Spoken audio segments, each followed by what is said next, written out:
Today we're focused on two major policy initiatives by the Trump administration on immunizations. The Gavi Replenishment of last Wednesday, the 25th of June, and the meeting of the ACIP Committee, the Advisory Committee on Immunization Practices of CDC.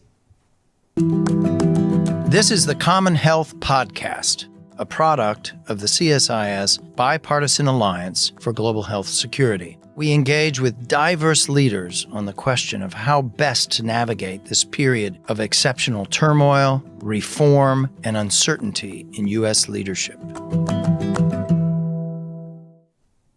Hello and welcome to the CommonHealth Live. I'm J. Stephen Morrison, Senior Vice President here at the Center for Strategic and International Studies, and I'm joined by my colleague, Katherine Bliss, Senior Fellow and Director of Immunization and Health Systems here at CSIS. Our focus today is what happened last week on Wednesday, June 25th, when the Trump administration joined the Gavi Replenishment remotely by video with Secretary Kennedy, the replenishment held in Brussels.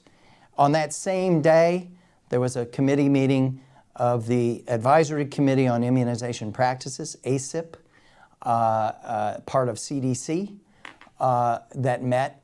So it was a double header on U.S. policy on immunizations, and it was a dramatic day. I want to note also that today, July 1st, is the last day of USAID's existence. Today marks the dissolution of the U.S. Agency for International Development. A sad day, but a historic day in that respect. We're going to move through these two events from last week, June 25th, in sequence. I want to start with Gavi Replenishment. The hope was to raise $11.9 billion, as I recall. They came away with $9 billion pledged. Some of that involved COVID carryover money, but that's a bit murky, and we'll hear a bit from Katherine on this. We had engaged with the head of Gavi a few weeks ago, Sonia Nishtar, who had some clarification on this question of carryover money from COVID. The U.S. made a pretty dramatic statement in a video that was released by HHS Secretary Robert F. Kennedy Jr. It was, and we'll talk a bit more about that. The question right now in that video, it was a fairly confrontational and defiant video statement by the Secretary, in which he alleged a number of things about Gavi, that Gavi had joined with WHO during COVID in stifling dissent, stifling free speech through social media practices. This is a very common grievance that we hear from the Trump administration, including NIH Director Bhattacharya and FDA Director Marty Makary. A second charge was that Gavi was continuing to recommend COVID-19 vaccines for pregnant women. This is a policy determination that had been made back in June 9th by RFK Jr. that not to recommend COVID vaccine, new COVID-19 vaccines for pregnant women and children. And the third charge was that Gavi had neglected safety considerations, and citing specifically one vaccine, DTP, and citing a 2017 study. The Secretary declared business as usual is over and said that any assistance in the future would be only awarded if somehow Gavi demonstrates that it had come back into alignment with adequate concern for safety. This sounds very similar to the type of argument that's been made with respect to American universities and others in saying, we're cutting you off. It's now incumbent upon Gavi to come forward and prove that it is turned a corner in these 3 areas where it was charged with errors in the minds of Secretary Kennedy. But for now, there's no assistance. Katherine, what do you make of this? Well, Gavi has been planning this replenishment process for some time. They're seeking funding for the next 5-year period, 2026 to 2030. It was originally scheduled to be in March, but they decided to delay until June to, really kind of bring countries together to focus, on the replenishment. I think there was a sense there were other meetings happening at the same time in March.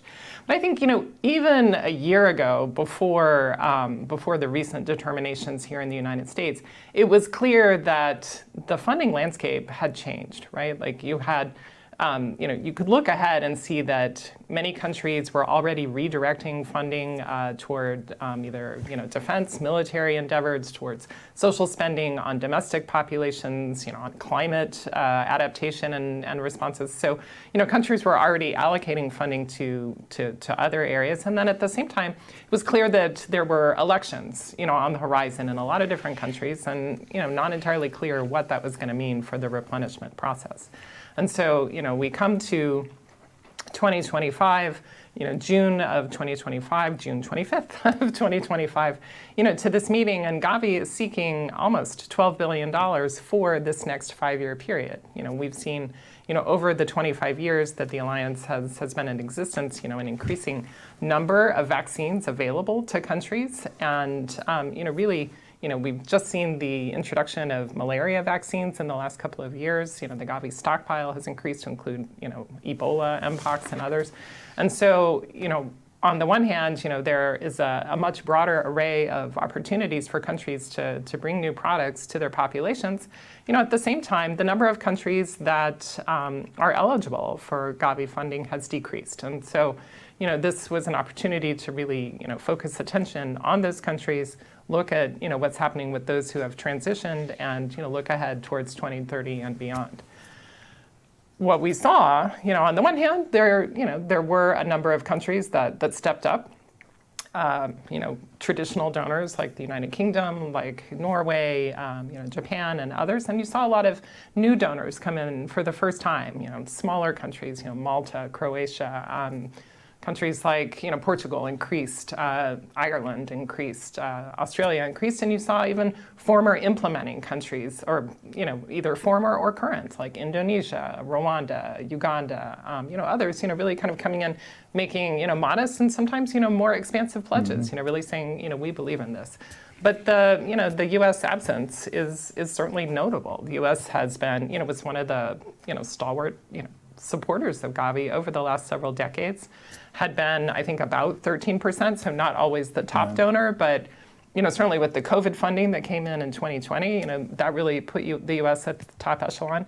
And so, the Biden administration, in June of last year at the big conference in Paris that launched the African vaccine manufacturing, initiative, had pledged, I think, $1.5 billion over 5 years. And so, that's going to be a big absence. It doesn't account for all of the gap in Gavi's funding, but it's going to be a huge absence. The UK funding dropped from 1. That dropped as well. 65 billion pounds to 1.25 billion pounds. So there was a pretty significant drop in the UK contribution. And many of these other contributions, I mean, the Norwegians stepped up significantly, Australians stepped up, the Canadians, the bigger donors. A lot of the new entrants are very modest. It's small, right. So it's hard to actually know what this really means, it seems to me. I mean, the current budget, 5-year budget for Gavi is $8.8 billion. They came out of this claiming $9 billion, but we don't really know in that calculation, in that math, how much of this was carryover money from COVID. And there was one report in DevEx that the actual amount raised was in the order of about $6.1 billion. Now, if that's true, that's a significant step down from 8.8 to 6.1 billion. That looks, that gets back to your first point, which is the funding environment has changed radically. Right. And the U.S. position is also kind of remarkable because this was a dramatic big step on global policy.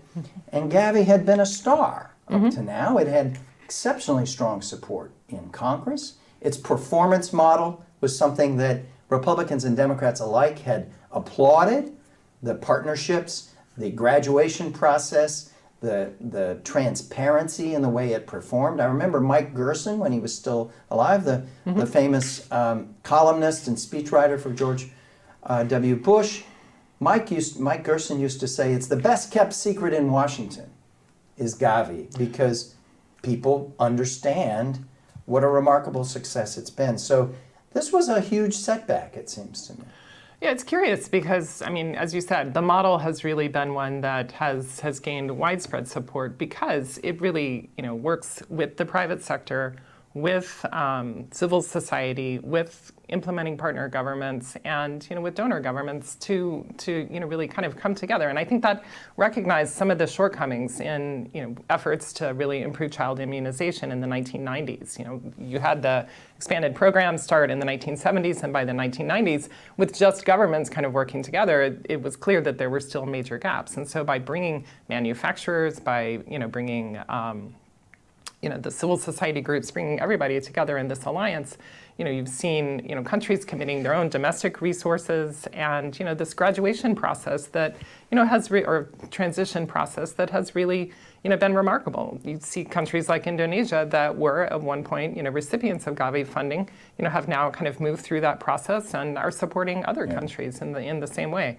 So, it is a little bit of a head scratcher why, this administration, which did also support, at least when Trump was President Trump, from 2017 to 2021, did support Gavi, really came in with a historic pledge. And so, where the frustration with that model has come from is unclear.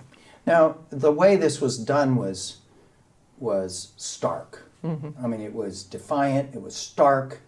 There was a little bit of surprise to this. People weren't expecting that RFK Jr. was going to come forward with a video that was such a indictment of Gavi and such a stark, no more money until we are satisfied that you have addressed these big issues around safety, around recommendations for pregnant women for COVID vaccines, and on stifling dissent in social media practices. Part of it, I think, may lie in the fact that Gavi was such a prevalent, visible partner in the response during the pandemic. We relied so overwhelmingly, we and others, on Gavi in that period. And this is an administration that is seeking to dismantle the record of the COVID response. There is a certain amount of business as usual is over. We're now coming back, and the fact that the charges reached back to the COVID era, alleging Gavi had partnered with WHO. We've severed our relations with WHO. Now we're going to sever our relation with Gavi. It's almost as if, okay, we're cleaning house of these institutional partnerships that pulled us back to this era of the COVID response. There seemed to be that kind of in the air. Also, I was struck by the fact that it was all the way up to the moment of the pledging last week that people really did not know what the U.S. position was going to be. And there was a thought that, well, maybe there's still an opportunity to engage through Congress. Maybe there's still an opportunity to engage within the administration because this has been such a success. What do you make of that? So, we had seen in some of the budget information that was released earlier in the spring, where there was a spreadsheet, that came out that had been submitted to Congress that showed kind of a zeroing out of the, discontinuation of existing contracts for Gavi. So that was, kind of a clue, an initial clue that at least, this intent not to continue funding was being contemplated. But I think Congress had appropriated funding for 2025 to Gavi, and so, that had continued on. And then, relatively recently, I think toward the beginning of June, it was announced that the administration had nominated and Gavi had, appointed to the board Mark Lloyd, who was with USAID as the with Global Health, and so it's kind of okay. Well, maybe the U.S. is going to continue, and historically, it really has been USAID that has had the held the or occupied the U.S. seat when the U.S. has the seat on the Gavi board, and so CDC, as part of Health and Human Services, had certainly been on technical committees and that kind of thing, but it had really always, I think, been USAID, where I guess working with state that had been kind of in the lead. So, the appearance of Secretary Kennedy, I think was a bit of a surprise for many. And laying down the gauntlet that he is calling the shots. He is going to be the dominant decision maker in this field. It's not vaccines in this field of vaccines, and these past presidents really don't matter much here. Yeah. It's interesting that during the replenishment, Sonia Nishtar and others talked about the turn towards new forms of financing, and they made a suggestion that they've worked with the multilateral development banks to arrange up to $450 million in lending. I took that as another signal that yes, they're going to have to adjust to something in the order of 2/3 of what they've been accustomed to dealing with. I'm not sure. It's still very murky, but it's a lot less than what they have today for the next 5 years. So they're going to have to make some adjustments. And part of the adjustments is finding other avenues.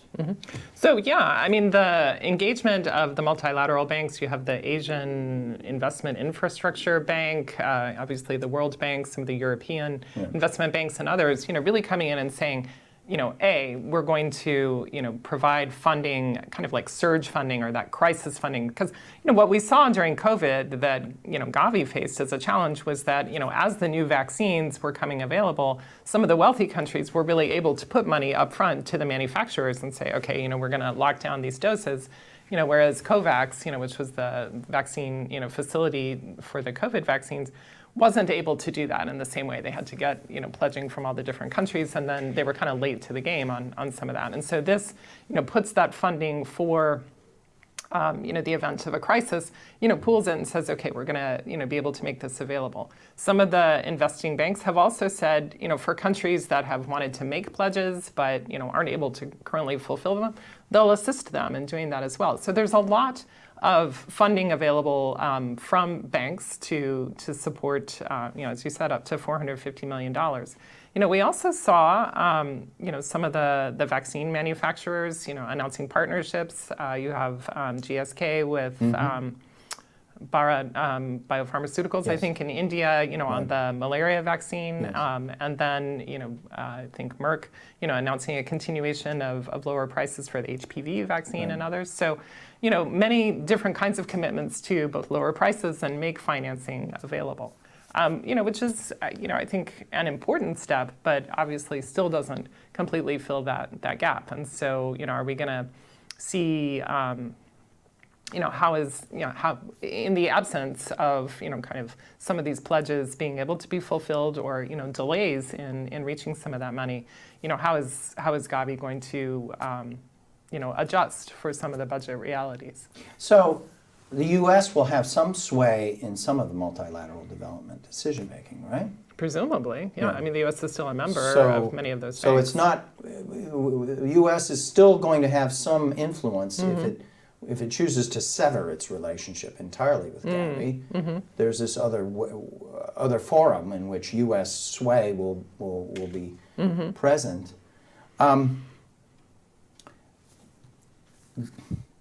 What happens next? What's the pathway forward, if there is a pathway forward? When you look at WHO, the U.S. day one announces it's severing its relationship with WHO, the Trump administration's second term. It's a one-year process of disengagement.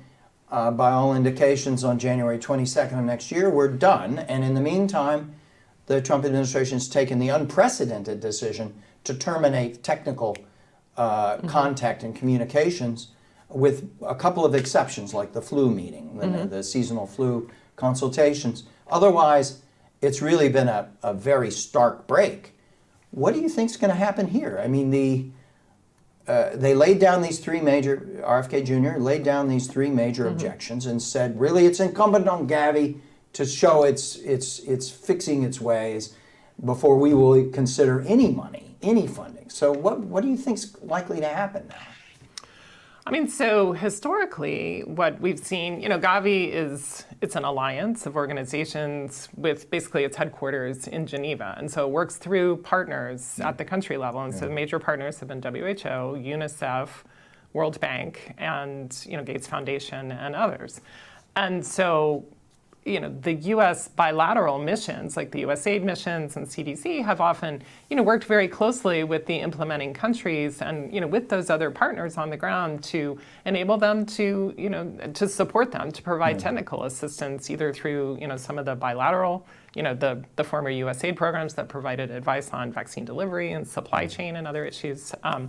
But, also, just around some of the transition, graduation, issues and others. And so, what will happen now in the absence of some of those bilateral programs, at the country level, and then also, not, I think, really knowing yet what will happen with some of the CDC capabilities, at the country level, I think does leave some open questions about, how the U.S., may continue to, engage on immunizations globally. I mean, certainly what we've seen, with the withdrawal from WHO, takes U.S. funding also out of the lab networks that support measles surveillance and laboratory work, and so it's not clear. I mean, is what will happen both bilaterally and multilaterally on the broader issues around immunization.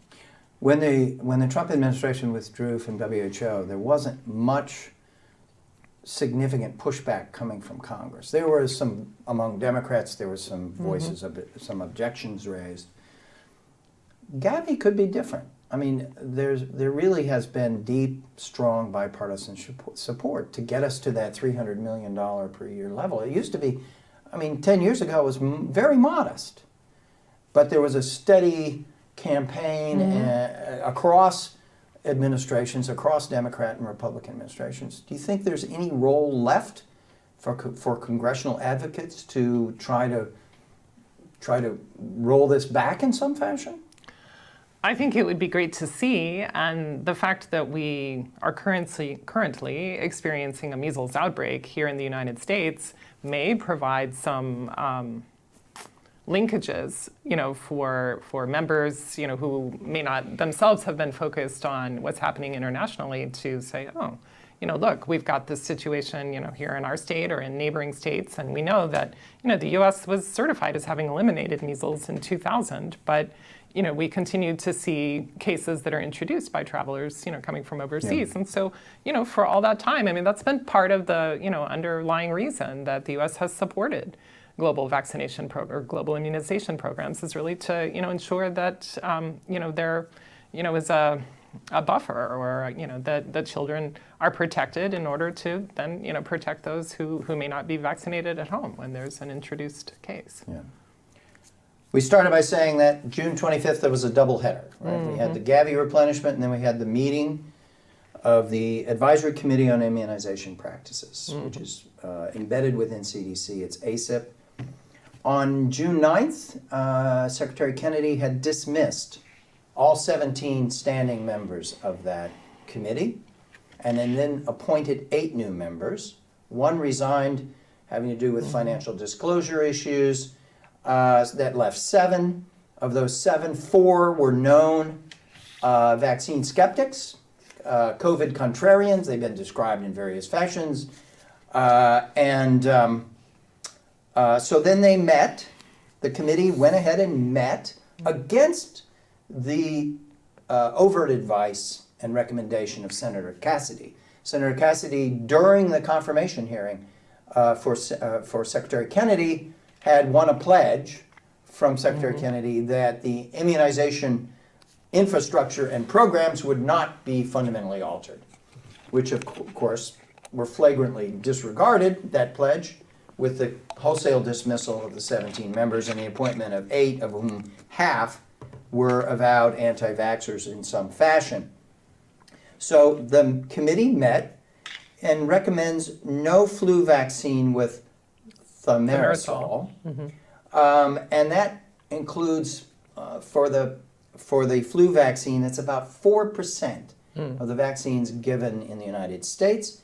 The percentage is higher outside of the United States, and that thimerosal is used only in multi-dose vials that are used like a in preservative. settings. It's a preservative. It's been subject to multiple tests that prove that, in fact, it has no link to autism or other serious toxic side effects. But nonetheless, at that meeting, Lynn Redwood came and presented. She is the former president of the Children's Health Defense, which is the anti-vaxxer group started by and helmed by Secretary Kennedy.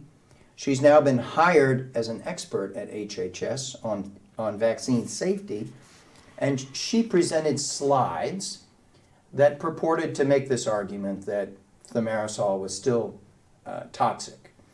CDC had posted its own slides, which argued the opposite. Those were taken down. This has raised a whole bunch of questions around where are we in this period. It's also triggered counter reactions, and we can talk about those in terms of the 5 premier medical societies have come out and said they are dissociating themselves.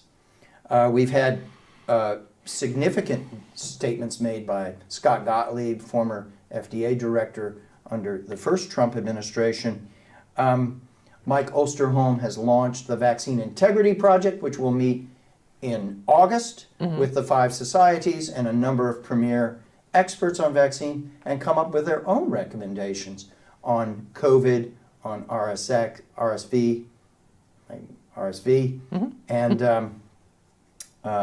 and what's the third? Flu. So we're looking at a balkanization of vaccine guidance and recommendations. We're in this period in which the medical societies and an alternative are emerging in this period. Tell us what you make of this.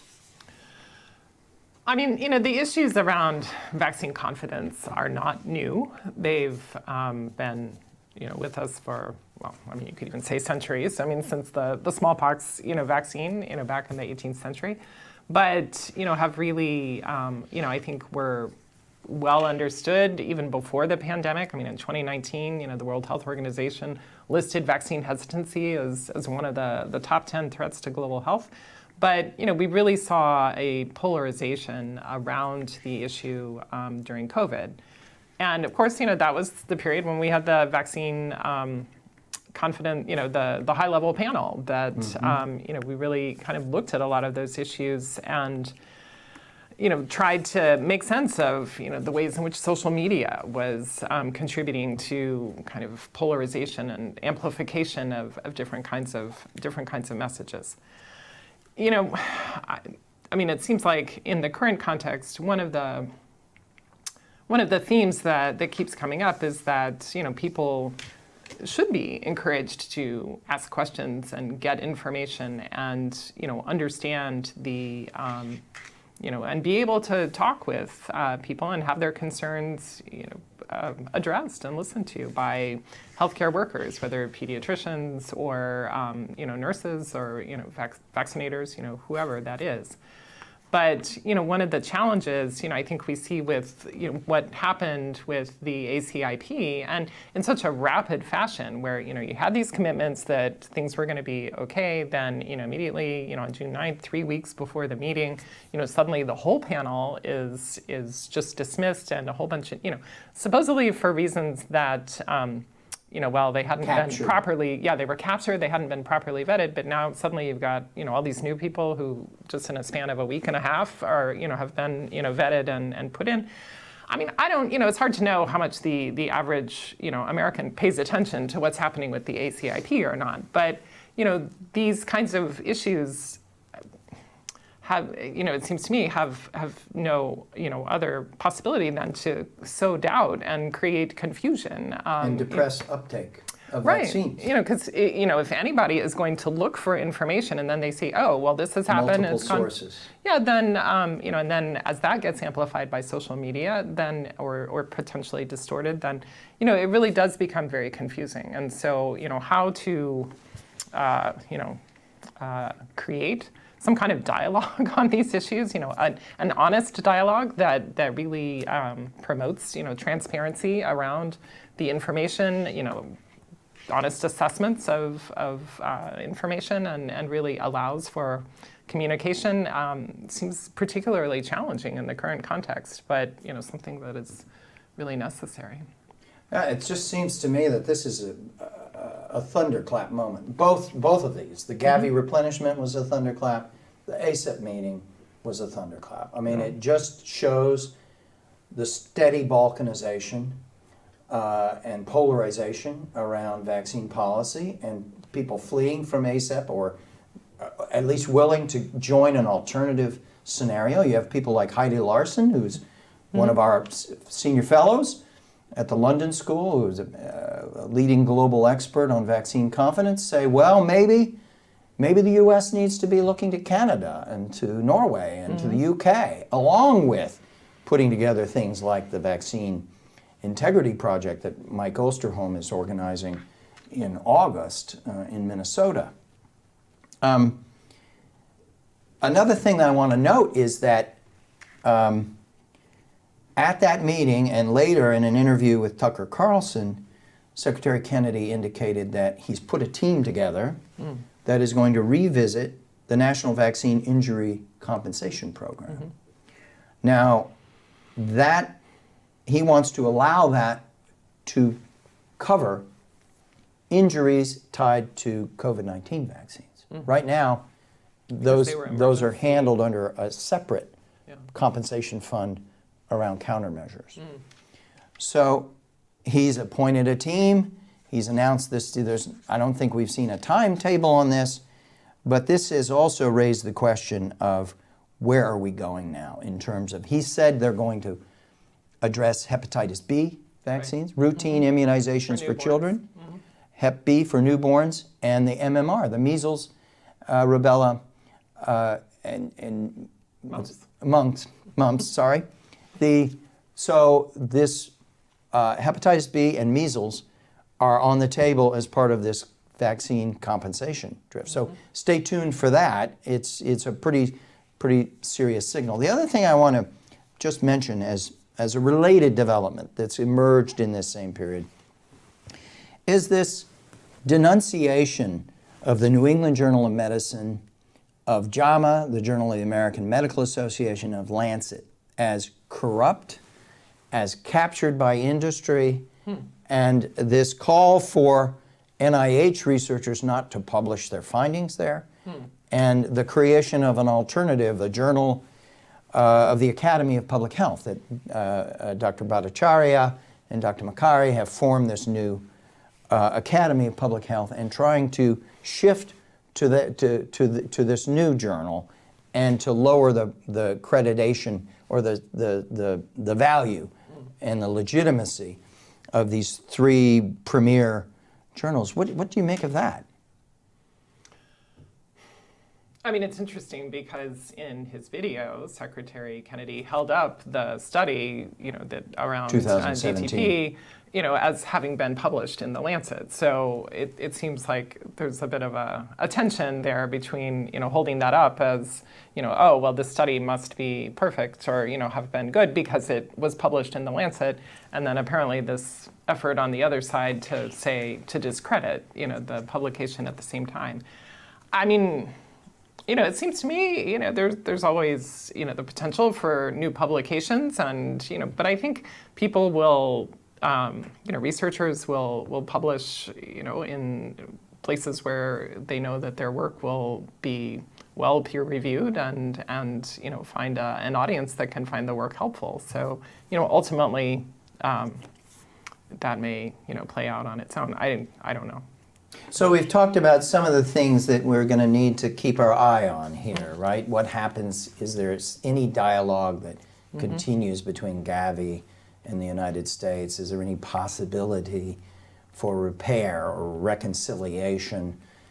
We know that ACIP has taken these stands. We know there's this new working group created on injury compensation, and we know that Mike Osterholm is leading this new effort that will is a further evidence of how balkanized and polarized things are becoming. What else should we be looking out for now, Catherine? I mean, I guess, what I am curious about looking at these two meetings that happened on the 25th together is that, getting back to the question around vaccine confidence, I mean, certainly that's been an issue globally. We know that. It's been, we've certainly seen, that issue here in the United States and, upticks in terms of non-medical vaccine exemptions, rising in many states, around the country.